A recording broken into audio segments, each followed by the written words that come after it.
Hello everyone and welcome to my channel. I am the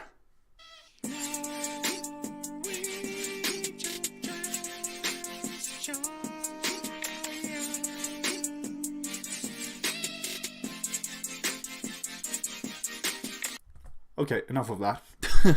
Hello everyone. Today we're gonna go through a game played by Caruana versus Garcia. I'm so sorry. Palermo Garcia is a quite strong player. You can see that he has a rating of 2,459 when this game was played. And Caruana had a rating of 2,640. It was played back in 2008, and I think this game shows how strong he was even back then. In my database, those 4 years he has played between, he started out in my database 2004, I think, 2003 or 2004, and until this game, 2008, he has gained over 400 rating points, and that's quite a lot, I would say. And of course, after 2008, he just continued climbing, obviously, and now he's a world champion contender. So that's going to be fun to watch in a couple of weeks. But before that, I want to go through this game. It is a Catalan opening, and it's really a nice set of skills that Fabiano shows in this game. But yeah, Garcia actually is starting to become quite an old man. He was 55 when the game was played, and now he's 65. So that means that he is older, obviously, and his rating has somewhat become a bit lower than it used to be back in the days. But alright, Fabiano Caruana started out with d4, as we see here. Then he played knight to f6, Garcia, and c4, e6, and g3. This is the starting position of the Catalan. And the thing with the Catalan is that what combines the space gaining move d4 and c4 with the fianchetto of his bishop here on f1. That is coming to g2 pretty soon.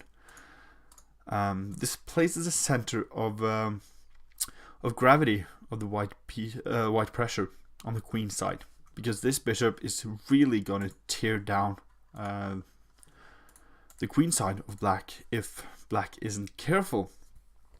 And yeah, it's pretty tough if black doesn't know what to do here. And white also tries to hope to keep the white pressure really strong in the center as well. And there's going to be a long-term white is going to have a long-term advantage in this opening if black isn't careful. So the pros of this opening is that it is positionally subtle and gives white long-term pressure, especially on the queen side due to his light squared bishop. So let's just dive right into this. Now we have c5, and the more normal move d5 is said to be preferred when playing this opening, but c5 is also a good move. Both of them works. So eventually black wants to play c5 anyway, so he tries to get a shortcut by playing c5 before anything else. But that gives white the option of playing e5. I mean d5, as we will see. Fabiano played d5 and captures, and now it is kind of hard to see what black should do here. If he plays his pawn to d6, then this bishop has to be fianchettoed, because then obviously the bishop can't come to e7 due to well, it could, but it's really annoying to have that bishop on e7.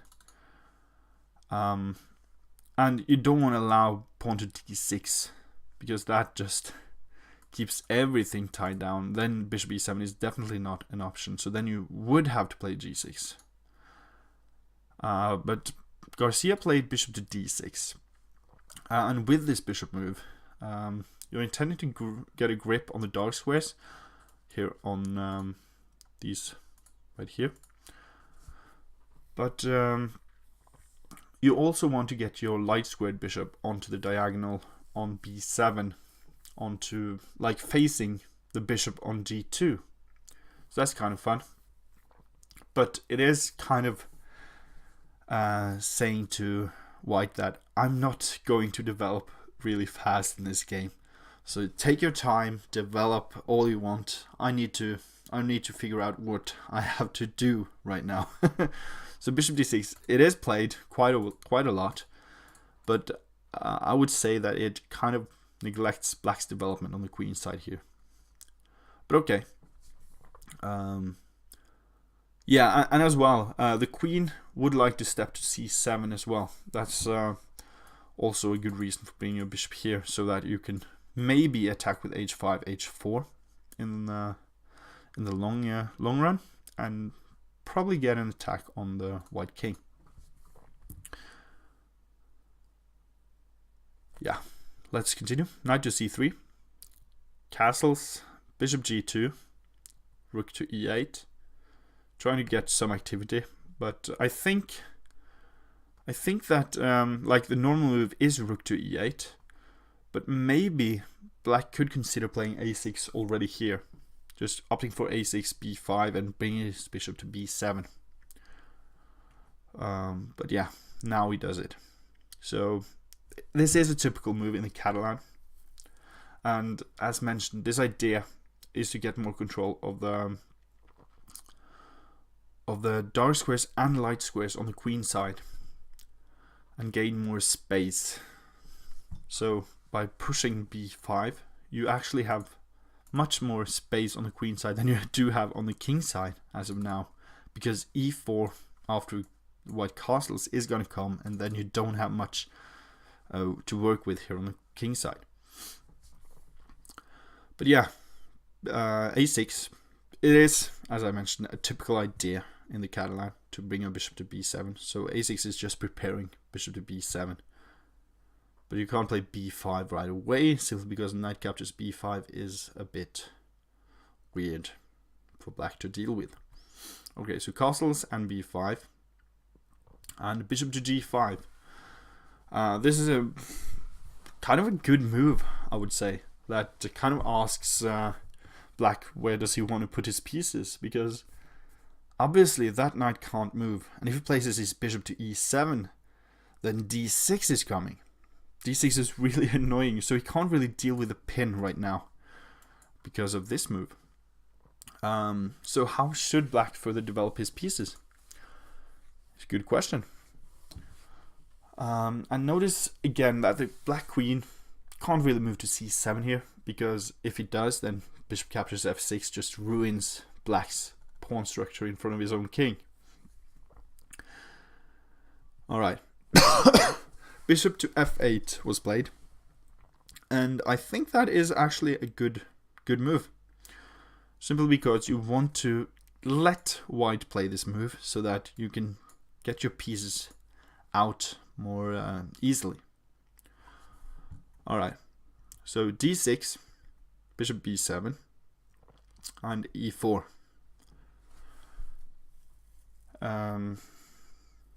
Yeah, this is where I think black went a bit astray. I think this is the black's first mistake. Rook to a7. I think he should have further developed his pieces before trying to do something fancy like rook to a7. And rook a7 doesn't do anything else than to actually just protect the b7 bishop. But as of now, white doesn't have any threat towards this bishop. There's two pieces in between, and this bishop is easily defended after knight to c6 anyways, because the bishop can't really get to the bishop when the knight is standing in front of it on the diagonal. So just keeping the development up would be preferred, I think. But black played rook a7 anyways, and now just simply rook e1, just getting more more defenders onto the pawn, and also wanting to play e5 at some point. So trying to blow things up, and pretty much with the move e5, and intending to get some tactics on towards the black bishop on b7 if necessary. And h6 here. This is actually a crucial moment. You have to play h6 here in the Catalan. Although knight c6 is the preferred move, h6 is a really a no-brainer. You have to get rid of that bishop now. This pawn on e4 is going to be too strong to deal with if you don't play h6 at this point. And here, there's a couple of different options white can opt for here. First of all, white could try bishop to h4, and then could continue with g5, and then knight captures g5, h captures back, and rook to e5, obviously trying to get rid of that bishop pin. Then f4, rook captures, pawn captures, knight h7, and h4. And it's really hard to deal with this for black. And it's a really nice position to have as white. But secondly, black can also play knight c6 instead, and try that. But the pressure is still unbearable for black. So let's look at that. After bishop h4 and g5, instead of g5, I'm sorry, you play knight to c6, and then white will continue with knight to d5, just trying to get at this knight again. Then bishop captures d6 is an idea, but that is a terrible idea due to this move right here. It doesn't work simply because this bishop is hanging. And if you instead try knight to e5 or knight a5, doesn't really matter. Knight to e5 means knight captures f6, g captures f6, and this is just terrible again. So we can look at this line if you like to. Just e5, capturing the bishop, and you don't even care about that bishop right now because the rook is so much more juicy. So you play f5, and the computer suggests that bishop to d5 is the best move here. Not even caring about the rook, not bringing the rook back to e8, boxing that in, because then bishop captures f6 would be lethal, obviously. So if this move were to happen, you have this move threatening the king and the queen. So it's really annoying for black, and that's kind of why these lines don't actually work quite well for black. So black is almost just lost here already. But white instead played bishop captures f6, which is equally good actually, because you still have so much pressure onto the black position. But I think that most players would play bishop h4. But it gets a bit complicated if black or white doesn't know exactly what to play, especially white. If you don't have the ambitions of sacrificing on g5 in the hopes of gaining the piece back, then well, why bother? So queen captures f6, obviously. If you take with the g pawn, then why would you like to play h6 in the first place? You have to take back with the queen. And after e5, black's position gets really cramped, as it was before, but now it's really annoying for black to not have any good squares for his queen or his pieces in general. And queen to d8 is preferred in this position by most, but black played queen to e6, and now a4. And now b4, knight e4, and rook to c8. Another idea of instead of rook to c8, I think would be just to simply capture on e4 immediately with his bishop, or playing knight to c6 even. But like, just get more space for your pieces, because your pieces are so cramped as black that you can't really deal with anything here. It's too much to handle. But rook to c8, and okay, we can go through the line actually. So if bishop captures e4 instead, then obviously you have to take back with a rook, and this would kind of give black some chances at least after knight to c6, rook to c1, and bishop captures d6, because obviously you can't take this back with the pawn, because it is the pawn is pinned towards the rook on e4, and if you take with the queen, then queen captures, pawn captures, and rook captures here, and black is actually ahead in material. Although it would still probably be quite hard for black after rook captures c5, but no worries. I think this is really decent play by black and white. All right. So let's look at after rook to c8. White played rook to c1, and black plays c4. That is actually a really big mistake in the position. And the reason for that is you're opening up a second diagonal towards the queen side. And even though you don't have a dark squared bishop, you play queen to d4. And this is such a really nice positional move. Not only do you play a queen to d4 and centralizing it, obviously, but you also threaten the rook on a7, and you're kind of forcing black's hand here. He doesn't want to play rook back to a8, because the bishop would then be really become a target, and the rook behind it on a8. So let's say you play this, then knight to c5, threatening to capture both the bishop and then queen. So what do? What can you do? Yeah. So after queen d4, knight c6 is the probably only move in the position, and then queen to b6. Another fantastic move by Fabiano. I really enjoy it. Queen b6, just keeping everything nice and tight, and just saying to black that whatever you move, I'm gonna screw you over. That's pretty much what he's saying. I feel it. So now he played bishop a8, trying to save all his pieces here. But it might be too late after knight to d4. Forking the queen and the knight, trying to get rid of this protector of the rook on a7. And after knight captures d4, queen captures d4, the game ended. Black actually resigned. So Palermo Garcia didn't want any more of this. And black is dead lost. But I'm going to try to tell you why black is dead lost here.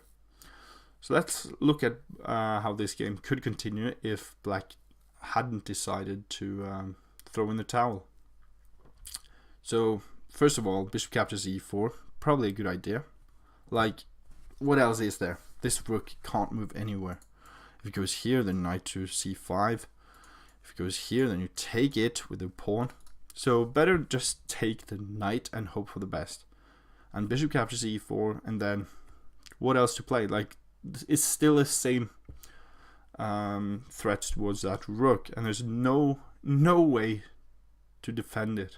So try and get rid of that awesome bishop on e4 at least. So sacrificing in exchange.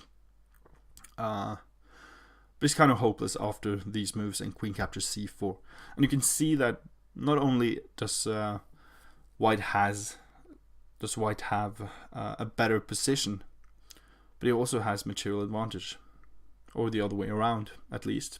He doesn't only have material advantage, but his pawn structure here stops this bishop from ever getting out.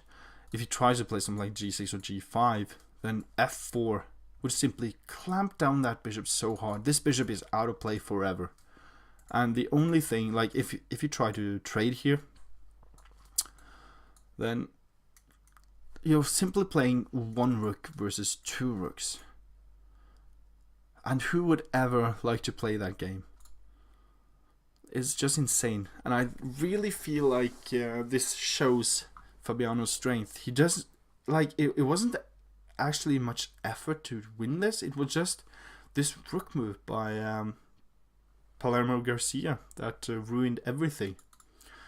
I think he mixed up the move order there, or thought that rook to a7 in the opening was a good idea to kind of guard the bishop, but it turned out not to be that great after all. And this just shows how strong Fabiano Caruana really was, even back in 2008. I really hope you enjoyed this. I have had much fun to analyze this game, and really had a really nice time trying to solve all the problems in this game before letting the computer analyze this. And it's really fun because sometimes you really find out that you actually play the moves that the computer suggests as well in your analysis, and I found that really exciting. Just to simply play good enough moves so that Stockfish approves of. So yeah, that was fun. Thank you for watching. Thank you for being a subscriber here, and if you aren't already, please be my subscriber. I don't know, who cares, right? Anyways, I'm gonna stream some on Twitch the next few weeks as well. Probably more than I usually do, so please tune in to twitch.tv/Norwegian Chess Giant to get some really nice commenting on the games that I play, or the tactics that we're gonna solve, or just humorous ideas. Alright, talk to you guys later. Bye.